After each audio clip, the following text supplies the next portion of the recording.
어제 더불어민주당이 당일까지 원구성 협상이 안 되면 민생경제특위를 구성하겠다고 엄포를 놓았습니다. 여야 협치는 물론 정치적 도의도 내팽개친 처사입니다. 최소한 민주당의 원내대표가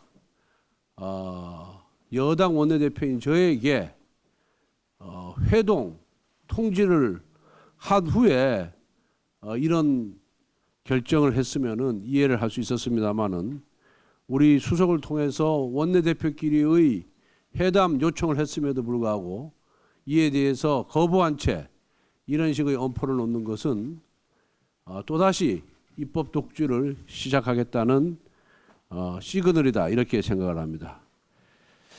국민의힘은 지난 4일 민생 현안 해결과 국회 정상화를 위해서 국회의장 단 선출을 통 크게 양보했습니다. 이에 민주당은 여야 합의로 상임위를 구성하자고 약속했습니다.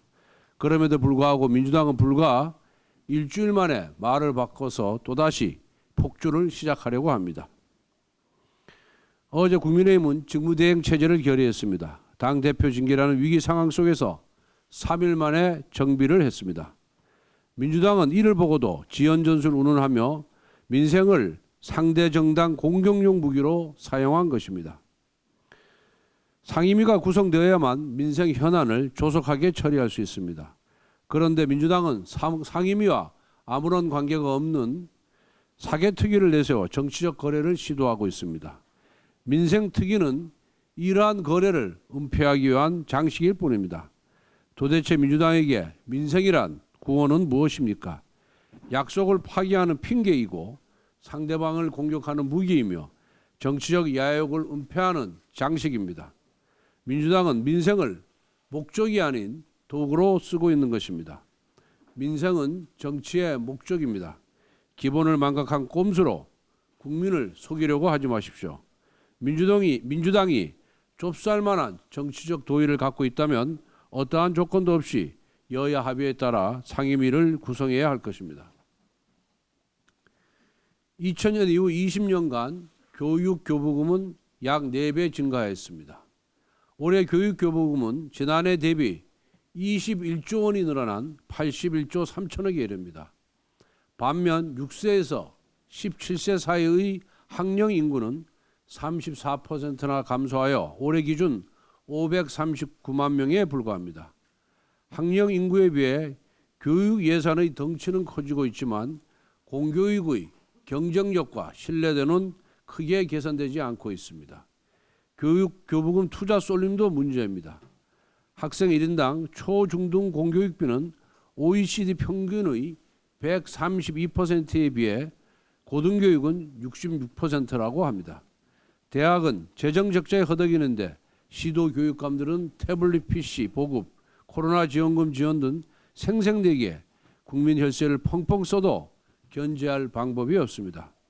대학 진학률이 70%를 넘어설 만큼 고등교육이 보편화되고 은퇴 연령이 높아짐에 따라 평생교육의 필요성이 증가하고 있는 현실도 전혀 반영하지 못하고 있습니다. 교육교부금의 경직적인 운영과 교육교부금의 경직적인 운영과 학령 인구 감소에 따른 제도 개선의 필요성은 꾸준히 제기되어 왔습니다.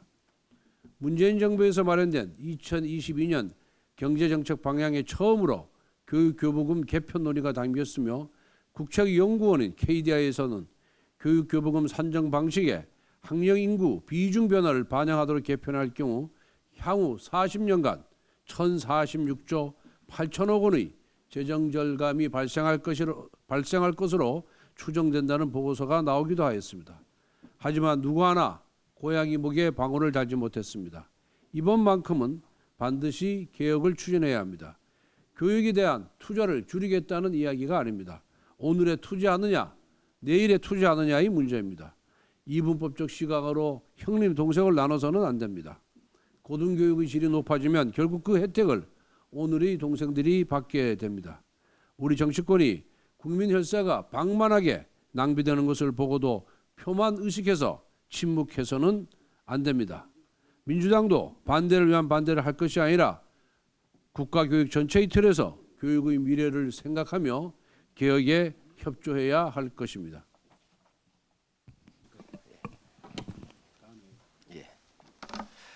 어제 코로나19 확진자 수가 3만 7천 명에 이르고 있습니다. 이제 막 일상 회복을 하고 있는 국민들한테 무거운 짐이 아닐 수 없습니다. 소상공인 자영업자를 비롯하여 교육, 문화계 등 다시 코로나 재확산으로 인한 사회적 거리두기가 강화한다면 많은 국민들께서 큰 타격이 받을 것으로 예상이 됩니다. 특히 여름철 휴가 기간까지 시작된 상황에서 코로나 재확산에 대한 소상공인들과 자영업자 여러분들의 고민이 큰 것으로 알고 있습니다. 윤석열 정부의 코로나19 방역은 문재인 정부와는 달라야 합니다. 코로나19 발생 초기처럼 자영업자를 비롯한 국민들의 일상을 통제하는 방식으로는 더 이상 코로나19를 관리하기가 어렵습니다.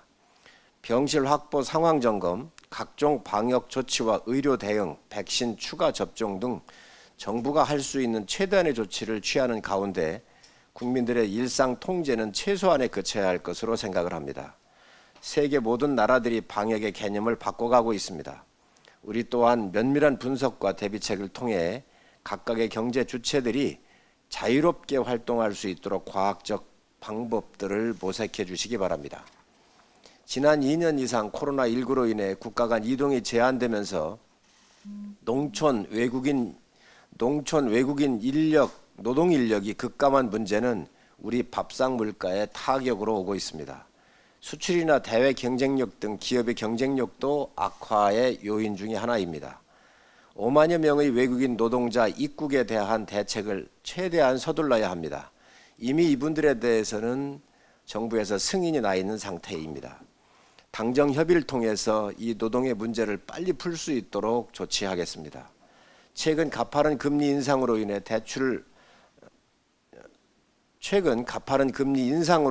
대출자들의 어려움이 크게 지금 대두되고 있습니다. 문재인 정부 임기 동안 연끌을 통해 부동산을 구입했던 2030 청년들의 어려움이 큽니다. 대통령께서도 지난 8일 비상경제 민생회의에서 이들의 부담을 덜어주어야 한다고 강조하신 만큼 당에서도 대환대출 플랫폼 마련 등 서둘러서 대통령께서 말씀하신 이런 내용들을 뒷받침하도록 하겠습니다. 대통령께서 또한 비상경제 민생회의에서 공공임대주택의 임대료 동결을 연장하는 방안에 대해서도 말씀을 하셨습니다. 당 정책위에서 약자와의 동행하는 아젠다와 똑같은 내용입니다. 공공임대주택의 임대료 동결에 대한 적극 뒷받침할 수 있도록 조치하겠습니다. 이미 중앙정부와 대통령실도 정부위원회 축소, 대통령실 인원 감축, 공무원 정원 보수 동결 등 허리띠를 돌려매며 고통을 분담하고 있습니다. 어려운 경제 위기를 극복하기 위해서 국민 모두가 함께 참여가 필요합니다. 금융권의 금리 인하, 정유업계의 동참, 장바구니 물가 등 대형마트들의 참여 등 이 위기를 극복할 수 있도록 모든 분들께서 함께 참여해 주실 것을 호소드립니다. 공무원 재배치를 통한 정부 인력 운용에 대한 획기적 개선이 필요합니다. 공무원은 지난 정권에서 지속적으로 증가해 왔습니다. 문재인 정부 5년간 늘어난 공무원 수가 13만 1천 명이고 또 합격해서 대기하고 있는 인원이 약 한 2만여 명 정도가 됩니다. 박근혜, 이명박 정부의 10년간 증원한 공무원 수에 비해서 2배가 훨씬 넘는 수치입니다. 21년도 중앙공무원 인건비만 40조가 넘고 지방 공무원까지 합치면 110조에 육박을 합니다. 17년도, 19년도 우리나라 정부 규모 증감률은 0.43%로 영국의 0.03, 미국의 0.24, 일본의 0%와 비교해도 월등히 높습니다. 19년도 인구 1000명당 경찰관 수는 한국이 2.57명인데 반해서 미국은 2.19명입니다. 이 또한 높은 수치입니다.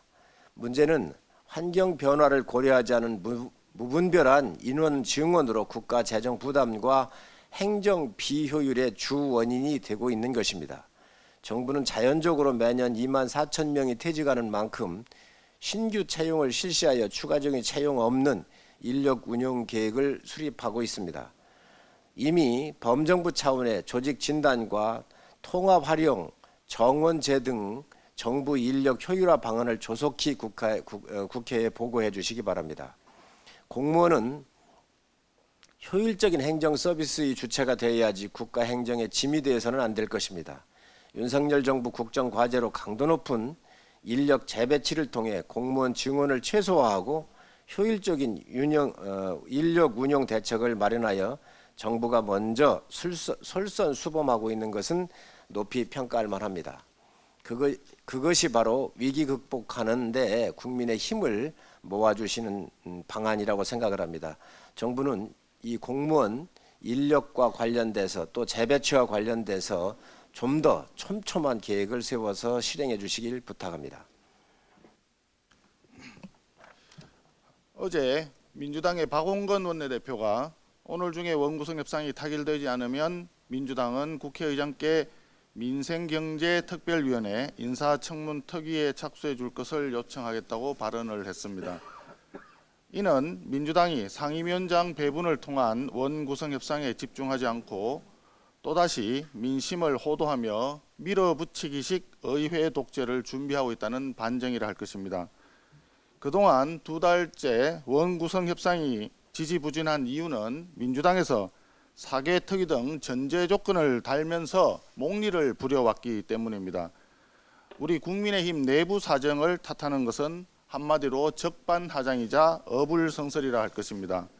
원구성 협상과 우리 국민의힘 내부 사정은 전혀 별개의 문제인데 이를 우리 국민의힘 탓으로 돌리면서 뒤로는 국회 상임위원회를 무시하는 인사청문특위 등 각종 내 맘대로 특위 구성을 주장하고 있습니다. 이는 오랫동안 관례가 확정되어 온 국회법에 따른 국회의 상임위원회 중심주의를 완전히 무시하고 특위 체제로 대전환하겠다는 발상이 아닌가 걱정이 됩니다. 이러한 민주당의 폭주에 같은 민주당 출신의 김진표 의장 또한 국회의장의 중립 의무를 저버리고 협조하고 있다면 이 또한 대단히 큰 심각한 문제라고 할 수 있습니다. 우리 국민의힘은 상임위 구성을 합의 처리하겠다는 민주당의 약속을 믿고 있습니다. 대결단을 따라서 국회의장단 선출에 적극 임하였습니다. 또 당 내부적으로 원구성 타결 적시 후속 조치를 취할 수 있도록 당 상임위원장 후보자 선출 선관위 구성도 이미 완료한 바 있습니다. 그럼에도 불구하고 민주당은 지난 약속을 헌신짝처럼 내팽개치면서 의회 독재 폭주 기관차를 다시 시동을 걸고 있다고 보입니다. 민주당에게 다시 한번 촉구합니다. 합의의 정신으로 다시 돌아와 민심 호도를 즉각 중지하고 성실하고 진실하게 협상에 임해 주시기를 강력하게 촉구합니다. 환경노동위원회 간사 내정자 이미자원입니다. 중노위는 20년 7월 타다 드라이브 부당 해고 구제 신청에 대해서 드라이버가 타다의 실질적 지휘 감독을 받는 근로자로 인정하였습니다.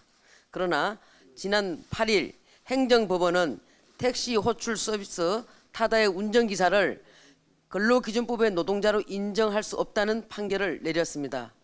이는 앞서 중앙노동위원회가 타다 운전기사는 노동자라고 내린 판정을 뒤집은 것입니다.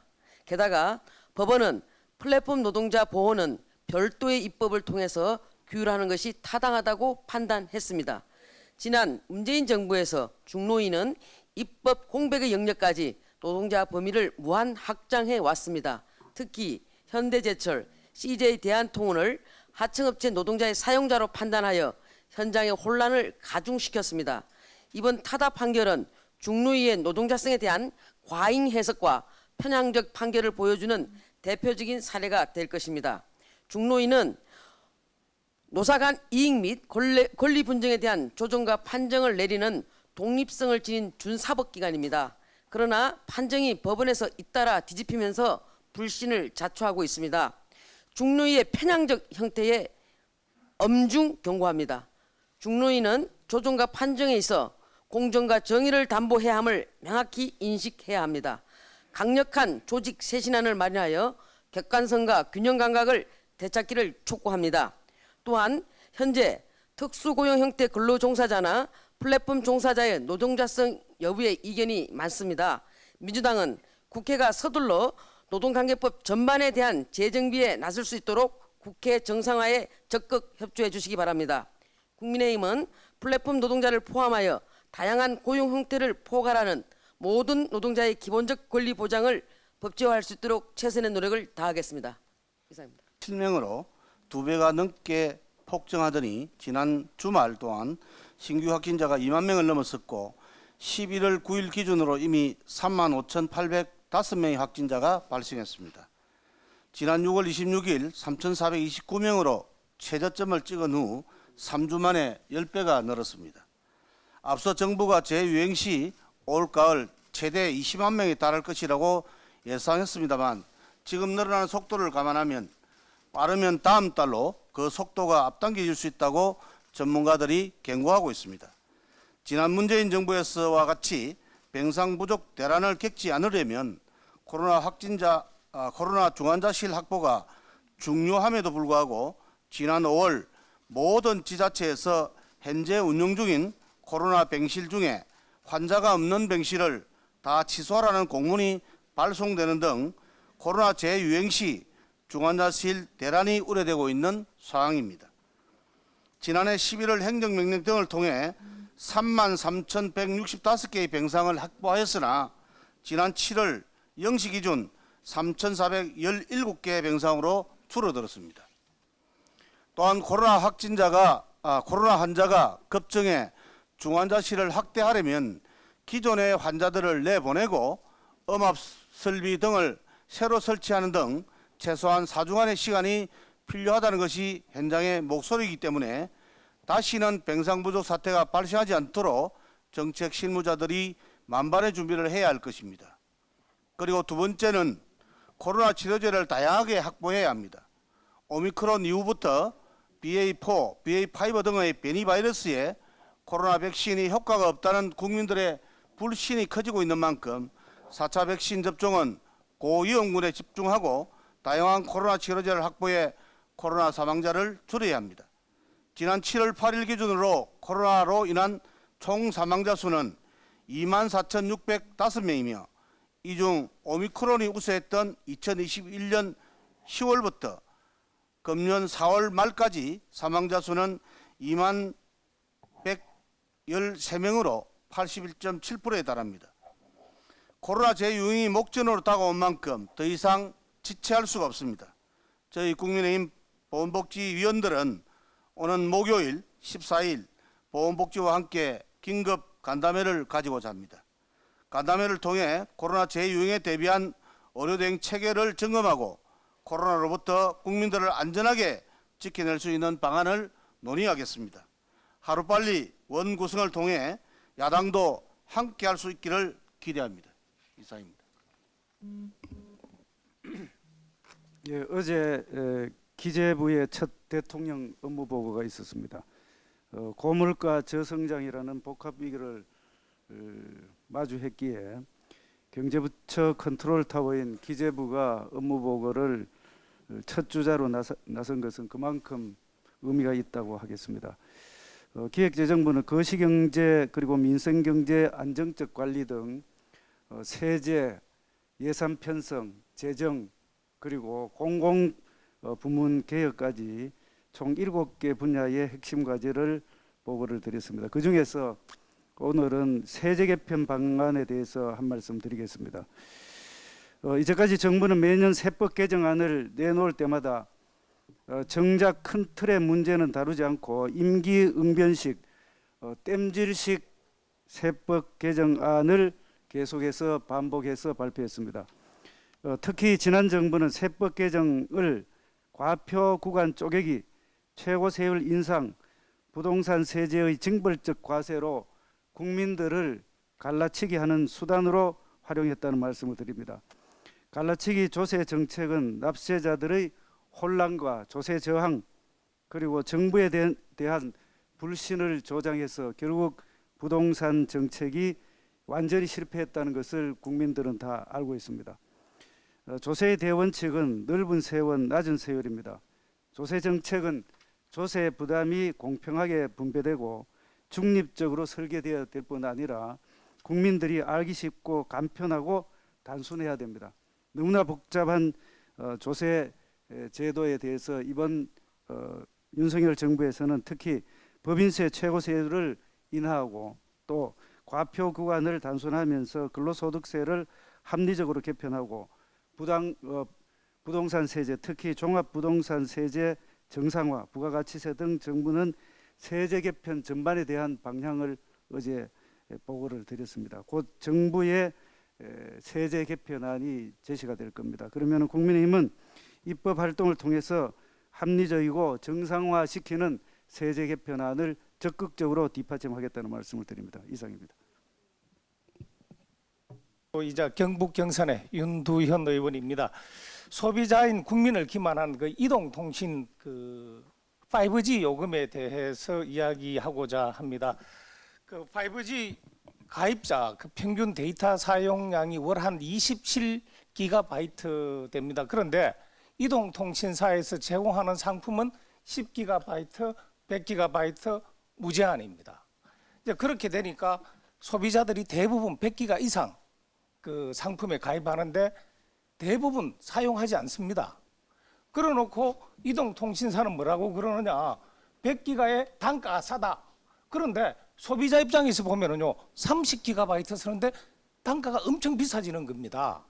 그래서 이 부분에 대해서 시정이 돼야 된다는 목소리가 많았습니다. 지난해 국정감사에서도 SKT를 대상으로 이 문제가 지적됐는데 시정이 안 됐어요. 지금까지 계속 끌고 있다가 그 지난 5월 30일인가 우리 정부가 그 긴급 민생 안정 10대 프로젝트 중에 하나로 이동통신 요금 문제를 정했습니다. 그러니까 이동통신사가 뒤늦게 이 비판받는 요금 체계 시정안을 내는데 이제 중간 요금제를 냅니다. 근데 중간 요금제를 내는데 먼저 하겠다는 한 회사가 그 월 사용량 24GB를 그 중간 요금제 대상으로 해요. 이렇게 되면은 또 어쩔 수 없이 평균 사용량을 쓰는 사람들은 그 이상의 상품을 그 고가 요금제를 채택할 수밖에 없습니다. 이거는 소비자 우롱하는 행위거든요. 그래서 이것은 이동통신사가 진짜 제대로 소비자를 생각하는 정책을 한다면 그 또 하나의 구간을 만들어서 하거나 아니면 그 월 사용량을 한 30GB 정도로 하는 그렇게 해서 하는 것이 맞다라고 생각을 합니다. 이 윤석열 정부와 우리 그 국민의힘은 이런 엉터리 요금 체계가 또 이렇게 채택돼서 승인돼 가지고 소비자의 이 부당한 바가지 요금 쓰는 일이 없도록 지켜보고 또 바로잡을 것입니다. 잘 아시다시피 이동통신 요금은 정부가 승인하는 품목입니다. 이게 문재인 정부에서 어떻게 이런 엉터리 요금제가 승인돼 가지고 했는지 묻지 않을 수가 없습니다. 반드시 바로잡고 특히 이동통신사는 소비자의 권익을 잘 생각해서 합리적인 요금 체계 만들어 주기를 촉구합니다. 민주당은 종합부동산세 무늬만 바꾸지 말고 내용을 바꿔야 합니다. 민주당이 종합부동산세를 국토균형세로 명칭을 바꾸는 종합부동산세법 개정안을 추진한다고 합니다. 그러나 민주당 관계자조차도 명칭 외에 법 내용상 실질적인 변화가 없다고 고백하고 있습니다. 이는 민주당이 반성과 성찰이 아니라 문재인 정부가 취해온 징벌적 세금으로서 종부세에 대한 부정적 이미지를 세탁하기 위해서 국토균형세로 이름만 바꾸겠다는 것입니다. 진단도 처방도 틀렸습니다. 네이밍의 기교로는 고통받는 국민을 2번 울리는 겁니다. 문재인 정부의 29번의 부동산 대책이 총체적으로 실패한 것은 부동산 세제를 조세 원칙에 어긋난 징벌적 과세로 부동산 시장을 관리 수단으로 전락시켰기 때문입니다. 또한 문재인 정부에서 종부세 등 보유세를 강화하면서 오히려 소득 상위 계층이 아닌 하위 계층의 부담이 커지는 역진성을 띠게 되었다는 한국조세재정연구원의 연구 결과를 심각하게 받아들여야 합니다. 다시 한번 당부합니다. 민주당은 이름만 세탁하는 꼼수가 아니라 윤석열 정부의 부동산 정책 정상화, 세제 정책 정상화에 협조해야 할 것입니다.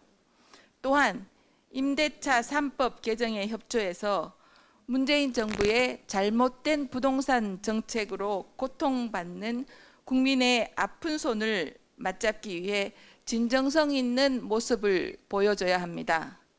종부세, 무늬만 바꾸지 말고 내용을 바꾸시기를 민주당에 촉구합니다.